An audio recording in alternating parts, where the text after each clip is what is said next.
Good afternoon. Welcome back to Oneida Live on the Oneida Nation Reservation in Oneida, Wisconsin. I'm Bobby Webster. I'm the PR director for the Oneida Nation. Hold on here. Working. Yeah, it's working, but sorry about that. A little technical difficulty on my monitor here. So today is Tuesday, July 8th, and as I said, today we've got information. We do not have a guest today, but we do have some information for you, and we know that you can always use additional information and encouragement for some of the things that are coming up and happening around the Oneida Nation Reservation. So one of the first things I want to talk about is announcing that the Oneida Woodland Indian Fashion Show is coming up. And if you go to their website is info at woodlandindianart.com. And that's all one word, woodlandindianart.com.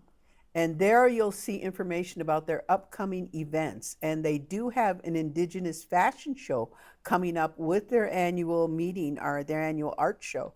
And Woodland Indian Art is a nonprofit organization that has been organized to expand the awareness, the appreciation of Indigenous art. Several different mediums.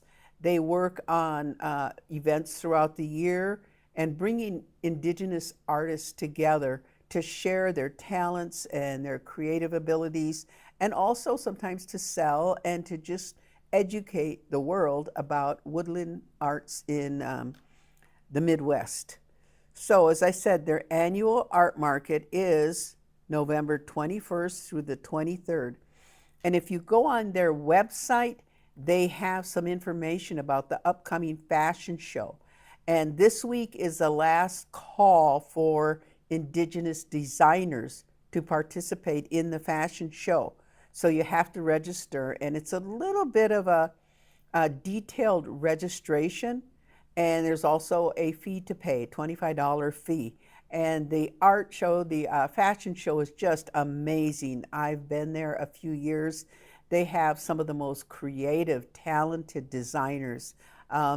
They look for models, the designers, and it's a full-fledged fashion show on a stage with a catwalk and all their Indigenous models, ribbon skirts, traditional dress, evening gowns, contemporary clothing, sports clothing, everything. It's just an awesome fashion show. And that's coming up November 21st through the 23rd. But again, you have to register as a designer by this Friday. And again, it's info at woodlandindianart, one word.com. There's a lot of information on their website.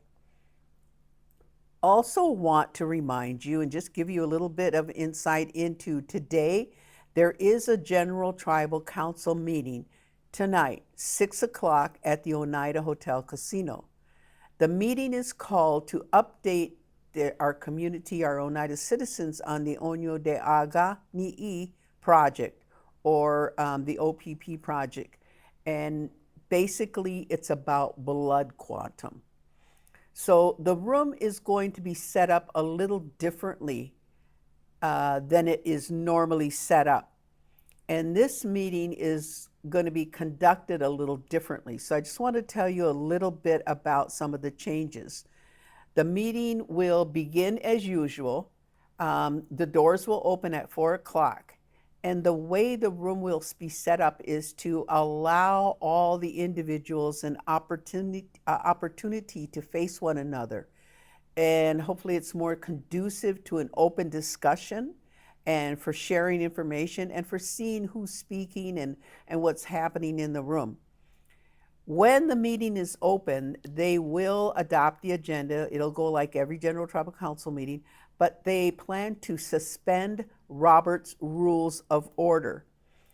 So Robert's rules will be suspended so that there isn't a limit on the amount of time you can speak, giving individuals more ability to share their thoughts, to discuss the whole issue of enrollment and blood quantum for the Oneida Nation. I also want to tell you that this will not be a meeting where they make a decision about enrollment. This is purely information and update to share the work that the Onyo de Aga Committee has been doing. Now, the Onyo de Aga Committee was established to provide information, education in the most factual and timely manner possible on the issues that are surrounding the enrollment, the blood quantum, how we enroll our Oneida people, and the future of the Oneida Nation. So we've had Taryn Webster, who is the chairwoman of the Onyo de Aga Ni'i Committee, here a few times to talk about the work that her committee and the team is engaged in. They're in the preliminary stages of pursuing information, gathering, assessing opinions. They also have a survey that's available, and they've been gathering information to create a better awareness and to also instigate people to think outside the box, to look at what some alternatives might be, what criteria might be out there, what ways we might entertain to address enrollment into the Oneida Nation. So the committee is comprised of 12 people. Right now, there is one vacancy, but those members include the chair, Taryn Webster, the vice chair of the committee, Marie Summers, and the members, Bill Cornelius, Gail Grisman, Judy Sprangers, Gudgy Danforth, Michelle Hill, Anthony Conkle, Laura Manthe, Larry Roberts, and Kristen Van Dyke. So they have been holding meetings as a committee, and they've also been holding community sessions for input from the community. And these are all the issues regarding enrollment data. And they are the eyes and the ears out there listening and assessing what the community might think about the enrollment issues. They're also the link to the Oneida Business Committee, which of course is the authority when the General Tribal Council is not in session. So if you go to our webpage and you go to the GTC portal, you'll see that the Onyo de Aga Ni'i project has a website, has their own page. And on that page, there's a lot of information about what they're doing. Their meetings that they've been holding in April and part of May, looking at what the community thinks. They've invited special groups like the veterans, the elders, the youth. They've gone to CIOTS for a couple of meetings. Also for descendants. Descendants are individuals who are not enrolled Oneida, but they possess less than 1/4. They are Oneida blood, but our Constitution at this time requires you to be 1/4, and they are less than that. So they're considered at this time descendants. So look at that page. There's also a survey you can take. And the survey is just, what are your thoughts about that? What do you know? Any ideas that you might have, and just some general statistics on the Onyo de Aga principles. So that meeting is tonight. Doors open at 4, and you need a valid ID or driver's license, and you must be 18. So we did want to bring that up to you today, give you a little bit more information about that event tonight. You should have received a packet in the mail. And as usual, this packet goes in the mail, or you can find it online in the Oneida GTC portal under members only. And it is for July 8th, the Onyo de Aga principles. So it does have all the meeting information. It has the map in there as to how the room is going to be set up.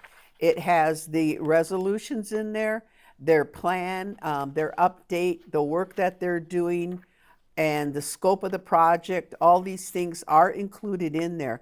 So it's about 73 pages Not heavy reading, all very easy reading, very well laid out and very well planned. So you should have gotten that in the mail. And again, if you did not, it will be on the website under members only. Also, you should have gotten this in the mail, and this is just a reminder that Saturday, July 12th, the Oneida special election will be held in Oneida at the Oneida Community Health Center, 525 Airport Drive, and also at the SEATS building in Milwaukee at 5233 West Morgan Avenue. And that's, again, the polls are open from 7 a.m. to 7 p.m., and you must be 18 to vote, and a picture ID is required. The ballot has three openings for the Oneida Election Board. They are Lynette Jordan and Tina Skenador. One opening for the Oneida Gaming Commission. The candidates are Thurston Denny, Reynold Tommy Danforth, and Tamar Jean Cornelius.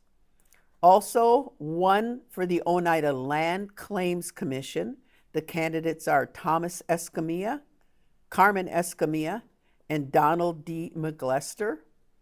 For the Land Commission, there are two openings, and those candidates are Christina Tina Danforth, Thomas Escamilla, Carmen Escamilla, Donald D. McGlester, and Lori Elam.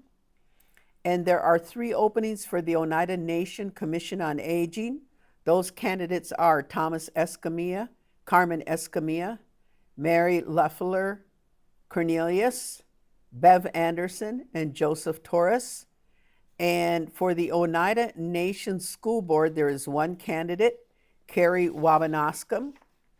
For the Oneida Nation at-large position, there's one candidate, Joseph Torres. For the Oneida Trust Committee, there are three openings with four candidates. They are Norbert S. Hill Jr., Carmen Escamilla, Jermaine Delgado, and Lynette Jordan. And finally, the Legal Resource Center advocate position, there's one opening. The candidates are Joslage G. House and Gina Paula Spaniostro. So that's coming up Saturday, our election. Also, we just wanted to let you know that Just Move It Oneida is at the Oneida Lake, July 16th, 4 to 6 p.m.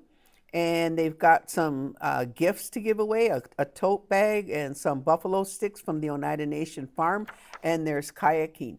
Again, at the Oneida Lake, July 16th, 4 to 6 p.m., Just Move It Oneida. And also, Thursday, the Holy Apostles Church will be hosting the Brat Barn at the Oneida Farmers Market. And the Oneida Farmers Market is at N7284 County Road J in Oneida, right next from the Oneida One Stop on 54. Burgers and brats, and they said, yes, we will have sauerkraut for the brats.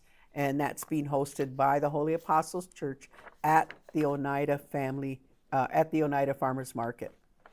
One last reminder, just want to say that we're getting calls about the GWA application. It is live, it's online. You can go to www.oneida-nsn.gov to find the application. And if you have problems or if you have questions, you can always call 920-869-4481. So just to remind you, the first step is to go to Government, and the menu will drop down, and on the far right, the fourth box down says Members Only. Go online, Members Services on the top row will pop up on the next page. And then you go to the bottom orange box. It will say General Welfare Application. Click on that box, and that box will bring up the application, and you click on every box that is correct. Just want to remind you, this year there is no $500 food allowance. It was not in the budget, so there's only 3 that you can click on. If you check to decline, you will get nothing.